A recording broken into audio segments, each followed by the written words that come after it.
In this video, we're going to tie a very simple ant pattern called the deer hair ant. First thing we're going to do is just lay down a thread base on the shank of the hook. And I'll take my thread and I'll spiral it forward to about the 2/3 or about just a little less than halfway past the middle portion of the hook there. Then I'm going to take some black deer hair, and for this fly I like to use belly hair, a little bit more coarse and floats a little bit better than regular deer hair. We only want to use these long portions, so I'm going to take that deer hair and I'm going to pinch it by the long tips. I'm going to pull out all the shorter under pieces of the fur.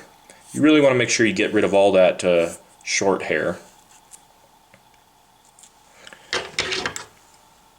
Then we're going to take the butt ends, we're going to trim the butt ends so that they're nice and even. And I have a nice point to tie in on. Then I'm just going to take those butt ends, I'm going to tie them in right on top of the shank of the hook. Make sure they're nice and secure. Then I'm going to take my thread, I'm just going to do some loose wraps down the hook. I'm going to go just a little ways down the bend at this point. You don't want to stop at the straight portion, you want to go just a hair down the bend. And I'll take my thread forward to just in front of where we tied in that deer hair. And I'm going to pull the deer hair over the shank of the hook. I'm going to just flop my bobbin over with 2 loose wraps. And before I really tighten down, I want to take this deer hair, I'm going to draw it all up and pull it nice and tight, pull it together.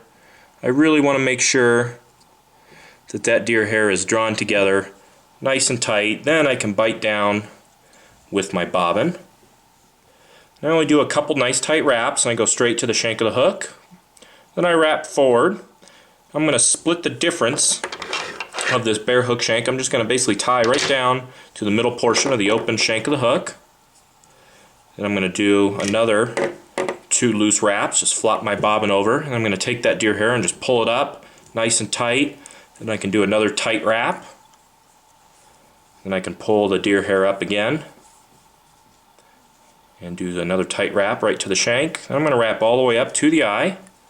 I'm going to do the same thing. I'm just going to do 2 loose wraps, just flop the bobbin,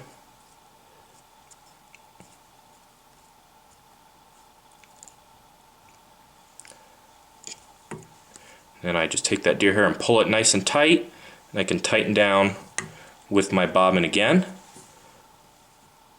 Then I'm going to take my thread, I'm actually going to go underneath that first section right to a section just behind the head.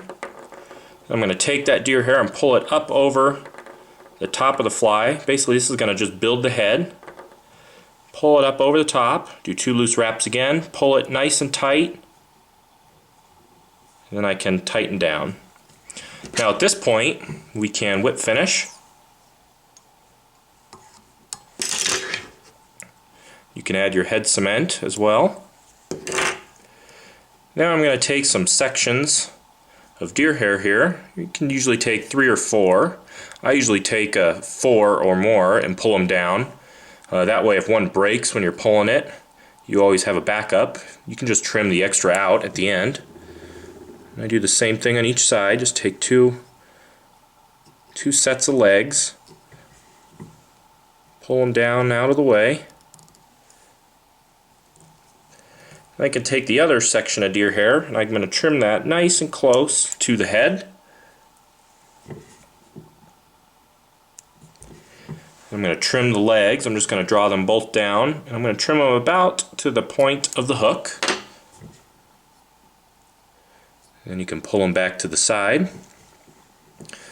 I can see one piece of wild deer hair here. I'm just going to pull him out, trim him out of there. Sometimes there's one that doesn't want to cooperate with you. You can just pluck him out of there.